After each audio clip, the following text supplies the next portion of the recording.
দেখুন প্রচুর সবজি তুললাম আমি।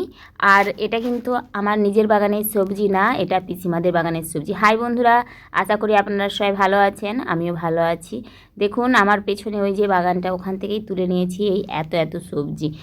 আর আমি এটা তুলব না, এর আগে এখানে প্রচুর সবজি হয়েছিল, সেই ভিডিওটা আপনাদের সামনে নিয়ে আসা হয়নি। এখন কিন্তু সবজিগুলো প্রায় শেষের পথে। আর এই যে দেখুন এখানে খসলা শাক, এখানে দেখছেন পিসিমাদের গাছে কীরকম আম হয়েছে। আর এই বাগানটায় কিন্তু প্রচুর সবজি লাগানো রয়েছে, প্রতিদিনই অনেক অনেক সবজি পাওয়া যায়। এটা তরই ঝিঙা, আপনারা অনেকেই জানেন, তবু একবার দেখিয়ে দিলাম। ওই যে ছোট্ট ছোট ঝিঙাগুলো হয়, ওই ঝিঙাগুলো খেতে কিন্তু খুব ভালো। আর এই যে এত সবজি তুললাম, ওটা এখানটা থেকে। বাগানটা এখন প্রায় শেষের পথে, গাছগুলোও নষ্ট হয়ে যাচ্ছে, আবারও নতুন করে লাগানো হবে। তবে দেখুন তার মাঝেও কিন্তু পাওয়া যাচ্ছে এখনও প্রচুর সবজি। আর কিছুদিন আগে মানে বৈশাখ মাসের প্রথমে এখানে কিন্তু অনেক সবজি পাওয়া গেছে। পুরো সারা মাসটাই গরমে প্রচুর সবজি এখান থেকে তুলে নেওয়া হয়েছে। আর ওই যে আমার পিসিমার ছোটো বৌমা, ও গাছে জল দিচ্ছে। আর এটা কী গাছ বলুন তো? এটা উলট কম্বলের গাছ। আমি আজ এটা দুটো ডাল নেব বলেই এসেছিলাম।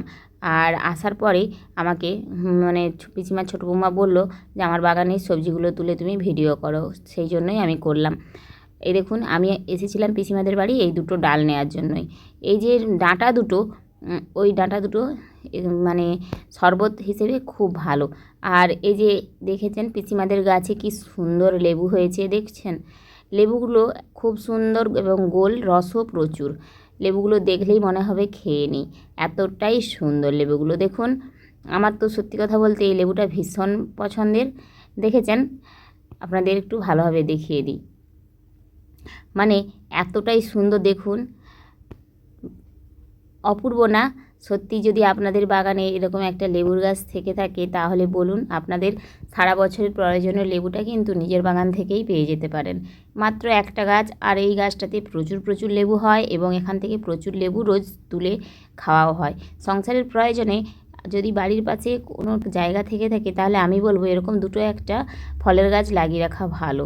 আর লেবুর গাছ তো ভীষণ দরকারি, কারণ লেবু আমাদের প্রতিদিনের খাদ্য তালিকায় ভাতের সঙ্গে তো থাকেই। তারপর আমরা আবার শরবত খেতে যারা ভালোবাসি তারা তো লেবু ছাড়া কথাই হয় না। সকালটা তাদের নুন লেবু চিনি এইগুলো দিয়েই শরবত খেয়ে কেটে যায়।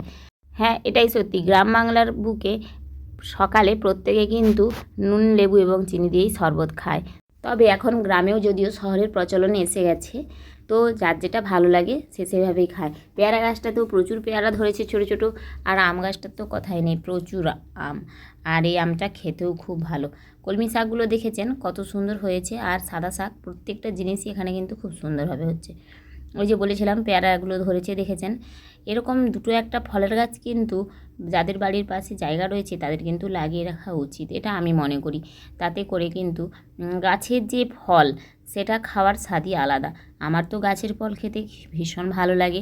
ছোটোবেলা থেকেই আমরা গাছের ফল খেয়ে বড় হয়েছি। কেনা ফলটা আমরা খুব কমই খেয়েছি। কেনা ফল বলুন বা শাকসবজি, এগুলো আমরা কমই খেয়ে থাকি। বেশিরভাগটাই আমাদের বাড়ির পুকুরের মাছ, ক্ষেতের ধান, আর বাড়ির শাকসবজি, গাছের ফল, এগুলোই কিন্তু আমরা খেয়ে বড় হয়েছি। ওই যে বলেছিলাম আরও সবজি রয়েছে, দেখুন ওদের যে কুমড়ো গাছ সেখান থেকে দেখুন কতগুলো কুমড়ো পেড়ে তুলে নিয়েছে। দেখেছেন? আমি আসার আগে পিসিমা এইগুলো তুলে নিয়েছিল। দেখুন কত সবজি। আজকের মতো এটুকুই, আজ আসি, টাটা।